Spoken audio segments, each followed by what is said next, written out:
Hey everyone, in this video I will show you how I find and analyze stocks. I will show you the approach that I use and some of the rules that I follow. If you enjoy watching these kind of videos, press the like button and subscribe to the channel. Every investor has a unique investment style based on their strengths and weaknesses. Some are good with technical analysis but are average at fundamental analysis. Some are good with balance sheets and P&L but don't understand the macroeconomic trends. Some are good at qualitative analysis, some at quantitative analysis, some take a bottom up approach, some take a top down approach. This is why there isn't one right way of investing. The key is to find your strong skills and work on the weak ones. The stocks mentioned in this video are not a buy or sell recommendation. I'm simply showing how I find opportunities in the market. The first method is to catch extremely long term trends in a zoomed out view. For example, India is one of the fastest growing large economies in the world. Now, what do large developed economies have?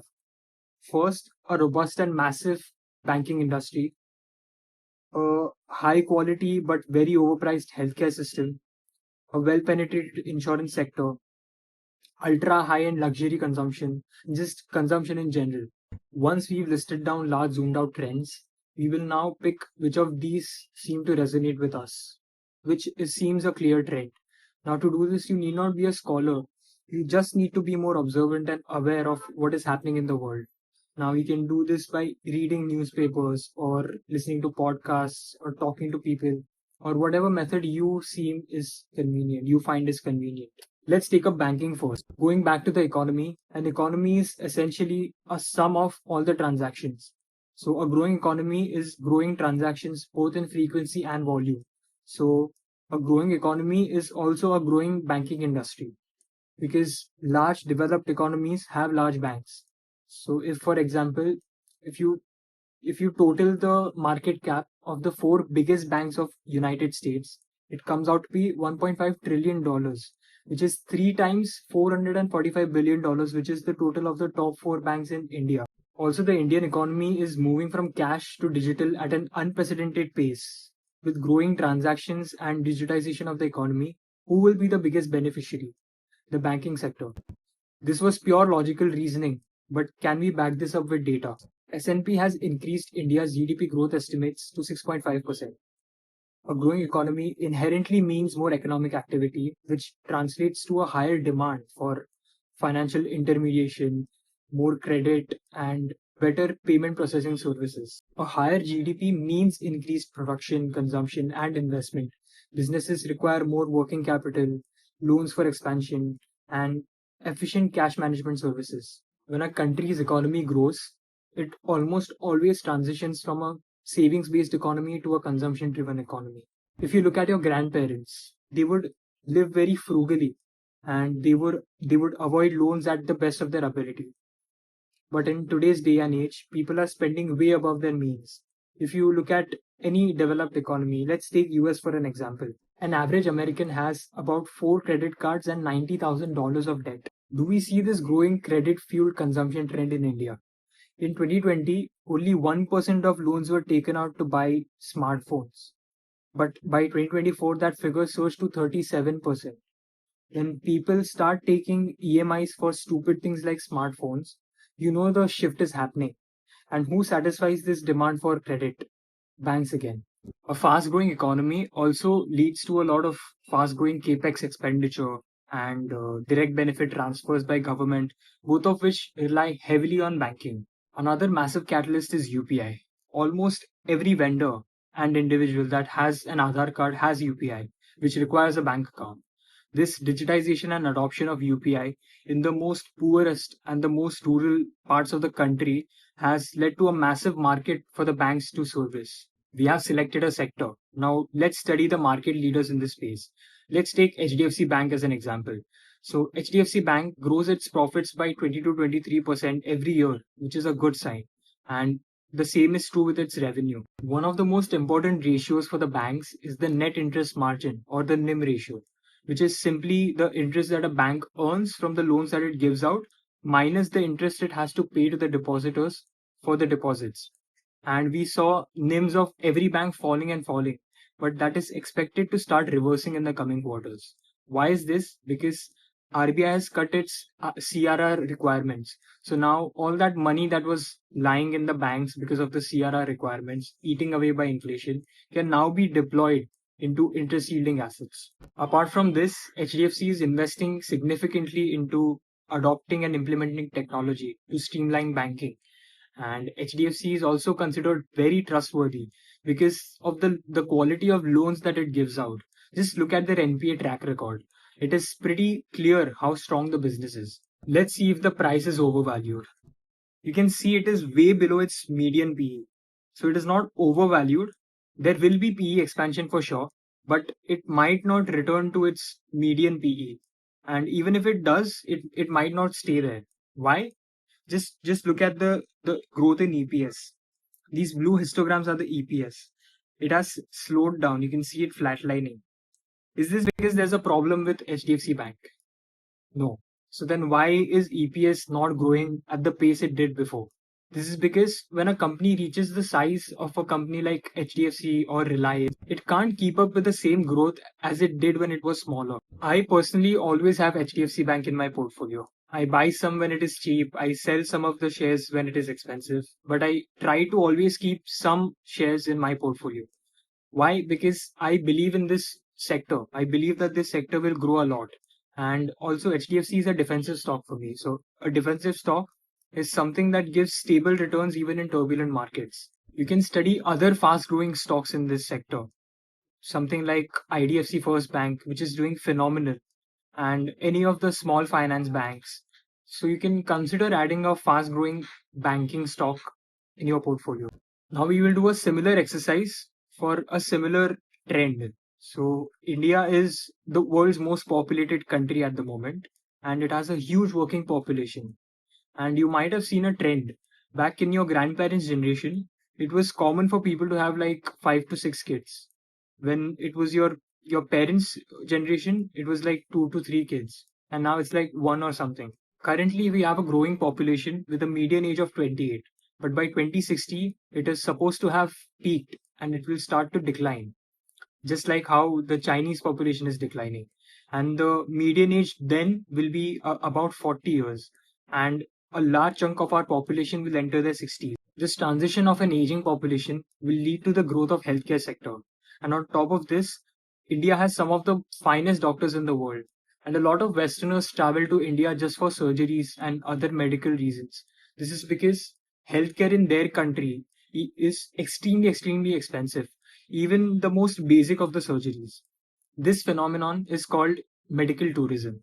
We have again cooked up a story, but can we back this up by data? UN data indicates that India's population will peak around 2060s and will start to decline. By 2060, the median age will rise to around 40 and a substantial population will be entering their 60s. A cardiac surgery that costs more than $100,000 in United States can be performed in India for a fraction of the price, often between $5,000 to $10,000 without compromising on the quality. This shows the cost competitiveness that India provides. And this is exactly why medical tourism is accelerating in India. All these points prove how much potential healthcare sector has. Now let's study basic demand and supply. Let's say there are 5 doctors who can perform a very complex surgery which costs $50,000 and only 5 patients can afford it. So this strikes a balance between demand and supply. But however, if people go out and purchase insurance, a lot of people go out and purchase insurance. So now more people can afford that same surgery. So the demand has increased, but the supply of 5 doctors has remained. So the cost of surgery will go up. To counter this rising cost, more people go out and take up more insurance with higher coverage, higher premiums. This will lead to even more healthcare costs. So this becomes a loop where higher costs require higher insurance, and that drives up the price even more. So this is why you should always have your eye on the insurance sector also. And this is why I'm optimistic about both healthcare and insurance sector. Now beware, because healthcare and insurance are very high growth sectors, which is why they have very high PE. Now I personally haven't seen their valuations cheap, but you can consider buying them in bulk, or you can buy them in installments whenever you see a dip. What kind of stocks am I looking at in both these sectors? So I've had Apollo Hospital since late 2023. In the hospital space, mature hospital companies tend to be more rewarding. As you can see with Apollo, the compounded sales growth in the last 3 years has been 14%, and the compounded profit for the same is 20, which is impressive.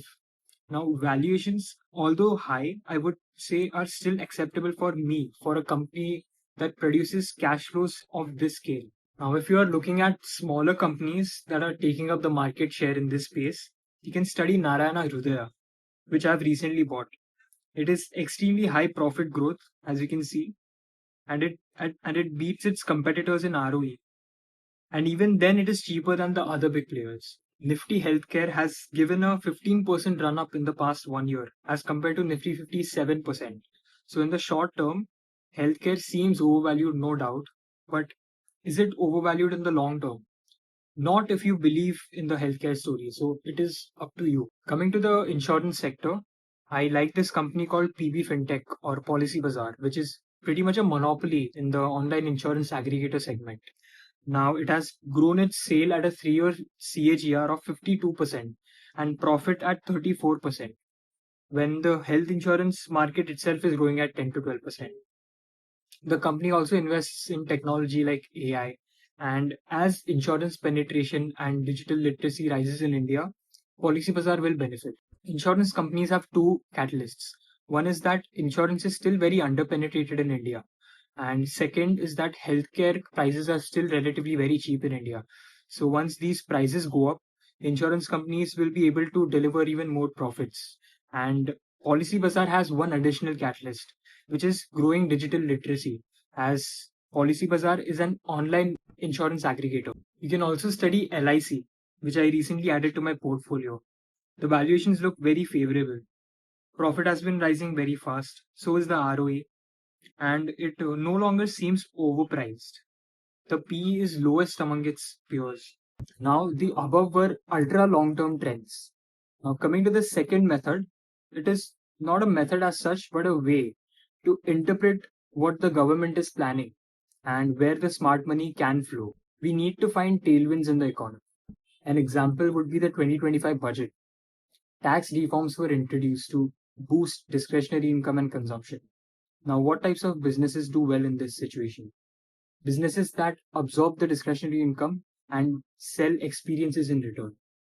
For example, hotels, entertainment, travel, luxury, etc. In my opinion, one of the companies that could turn around is PVR Inox. If you wanted to have a good movie watching experience, you have to watch it in PVR Inox. It is pretty much a monopoly at this point. Why then has it struggled so much since 2020? In 2020, because of COVID and lockdown, cinemas came to a standstill. And this is when OTT started gaining prominence. And since since COVID to the present, both Bollywood and Hollywood movies have struggled. This trend is being seen both in India and in the West.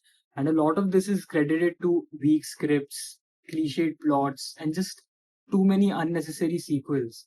And if you look at how bad the film industry has tanked, you'll be able to see how well PVR Inox has managed in all of this. PVR kept brainstorming and innovating ideas to keep itself afloat. Came up with PVR Inox memberships, screening of sporting events, pushing regional movies, re-releasing old movies, private screenings, and whatnot. This proves that the market is bad, but the intent shown by the company is strong. Now, if quality cinema was to make a comeback, who do you think will benefit the most? A company that has monopolized cinemas. I personally am a fan of going to the cinemas to watch a movie, and I don't think that that could be replicated. That experience could be replicated by anything else. PVR Inox is expecting strong releases going forward, so this might start a recovery period for both Bollywood and Hollywood. Now, if you believe that Bollywood and Hollywood will make a comeback, only then consider investing in a company like PVR Inox. Now, if the turnaround in profit, if it happens, and the stock price climbs back to its all-time high, that is an upside of 120%. Another theme that benefits from this is hotels. Now, I will talk about a very interesting company. It's called Espire Hospitality. It is what we call a microcap, which is extremely small in market cap, hence extremely risky, but possibly a multi-bagger. Espire is a luxury hotel chain with a market cap of around 800 crores. Espire is arguably the fastest growing hotel business in India. Average daily rate of 16,000 at 129% year-on-year growth. Revenue per available room of 10,600 at 197% year-on-year growth. And occupancy rate of 66%, which is up from 51% last year. Now, these three are the most important ratios for hotels, and Aspire is leading in all of them. Look at the revenue. It is doubling not every 3 years, but every 3 quarters. And revenue and profit have grown at a 3-year CAGR of over 300%. These numbers are mind blowing, and you rarely find FIIs investing in a company of this scale. But as you can see, FIIs have entered the stock. Now, even if Aspire were to reach a market cap even one-fourth the size of IHCL, which is the Taj hotel chain, that is close to 40x growth from the current market cap. Look at the brands and properties that this company has built. It has a lot of properties in the making, in the pipeline, in places that are projected to grow in footfall. Places like Ayodhya, Rishikesh. Now, I entered this stock in October of 2024, and I'm already sitting at like 67% profit. Now, microcaps can grow aggressively if they had to, and if they were to fall, they fall aggressively. So, if you're planning to enter a stock like this, you should make sure you should be cautious, because that is how microcaps work there, and never to be over invested in a microcap. The third company that can benefit from higher discretionary income in the hands of the middle class is Dmart. Now, Dmart is still trading at one of its lowest PE we've seen this decade, and if it reaches its previous all-time high, that is a 20% upside. Dmart has doubled its revenue and profits since 2021, but the stock price hasn't crossed the levels it hit back in 2021. The reason for that is that back in 2021, during COVID, a lot of these new age quick commerce companies like Blinkit and Swiggy Mart started gaining prominence, and people thought that an old business like Dmart couldn't compete with these new age startups. These quick commerce platforms would deliver in less than 10 minutes, and they were extremely cheap. You would see the products listed on there selling for lesser than their MRP. They would give you so much discount. But this is a common growth strategy used by a lot of startups. They bear losses in the beginning to get the masses hooked. And once everyone is hooked, they start raising their prices. They have to raise their prices at some point, or they're just simply burning away their capital. This is why now we see outrageous platform fees and gimmicky coupons like 50% off up to 70 rupees. Quick commerce is here to stay for long for the convenience part, but they can't keep their prices lower forever. And this is where Dmart comes into picture, whose business was built around being able to provide stuff at a cheaper cost, which is why it is slowly regaining market share. We saw a lot of inflation, high interest rates, and bad tax laws by the government, which were bleeding out the middle class, which is essentially the target market for a company like Dmart. Now that inflation has come down and interest rates are going down and tax reliefs are being introduced, and on top of that, a good monsoon is being predicted, which will bring down the food inflation even further. So all these are green flags for a company like Dmart. This was to show you how I find and analyze stocks. Now, there are two more companies that I think you should study. The first is MapmyIndia, which is a digital mapping monopoly. It is also into geospatial software and location-based IoT technology. In simple words, it is like India's very own Google Maps. And it also custom builds navigation systems for companies, and it sells location-based IoT devices and smart maps to big businesses and government. MapmyIndia has a B2C software called Maples, which is like Google Maps. So that is their B2C business. Now in B2B, if for example you order something from Zomato or Blinkit or Swiggy, and you can track your rider through a map. Now that map is not Google Maps, that is MapmyIndia. So that is their B2B business. Also in a lot of cars, if you own a Tata, MG or Kia, the built-in navigation system you have is usually not Google Maps, it is MapmyIndia again. And the third business that they have is that they sell IoT devices to logistics companies so they can track their fleet. The closest thing to a direct competitor that MapmyIndia has is if you consider Google Maps and Apple Maps. But the thing is that even Google Maps and Apple Maps have to license their maps from Indian companies because the government doesn't allow foreign companies to create maps and store that data due to security reasons. So this is where MapmyIndia gets an upper hand. Over the past 5 years, CE Infosystems, which is the legal name of the company, has been able to maintain close to 40% operating margin, which is significant. And it has a 3-year CAGR of sales and profit of 32%. And MapmyIndia is one of its kind company in India at the moment, and it is also expanding to Southeast Asian markets. Now, MapmyIndia has one of the strongest moats and has no real direct competition. Now, one final microcap company that I think is doing well is Syncom Formulations. So, Syncom is a pharmaceutical manufacturer that sells medicines domestically as well as in 25 foreign countries. And the sales and profit growth is aggressively accelerating. The EPS is growing very fast. It is practically debt free and it doesn't pay out dividends and is rapidly increasing its fixed assets. This means that it is reinvesting all its profits into expansion. Now you can keep this company on your watch list as it is a micro cap and it is too volatile and too risky. But it was doing good numbers, so I thought I should at least mention it. So review this company. It is so small that you can't even find much data of it online. So that brings us to the end of the video. If you learned something new, press the like button. Thank you.